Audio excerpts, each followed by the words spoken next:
నిజంగా ఒకరిని చూస్తే కోపం వస్తుంది, ఒకరిని చూస్తే జాలి వేస్తుంది.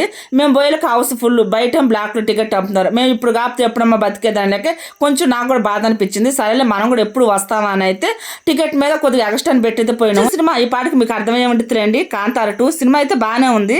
సెకండ్ హాఫ్ అంతా కొట్టుకున్నారు. మరి ఎందుకు దెబ్బలాడుకున్నారో, వాళ్ళు ఎందుకు కొట్టుకున్నారో నాకైతే తెలియదు. మీకు కానీ ఏమైనా తెలుసుంటే కామెంట్ అయితే చేయండి. జో వాళ్ళు దాచిపెట్టేసి నా సీక్రెట్ ని ఈ రోజు బయటపడిపోయింది. అదేనండి, కళ్ళజోడు పెట్టుకుంటే కానీ నాకు కానరాదు.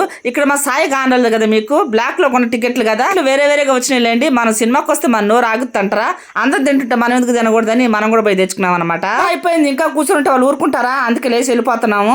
ఇక మా సాయి కానరాదు కదా మీకు, ఇందాక దాకా ఇప్పుడు కనిపిస్తుంది అనమాట. పాపం బయటకు వచ్చిన తర్వాత 2:30 గంట నా పక్కన లేడమ్మా నా కొడుకు.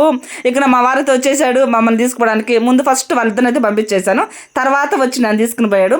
ఇక్కడైతే అమ్మ వాళ్ళని అయితే ఊరేగిస్తున్నారు. ఎంత బాగున్నారో చూడండి అమ్మవాళ్ళు. సినిమా పోయినప్పుడు చిన్న మినీ వ్లాగ్ ఉంటా. బాయ్.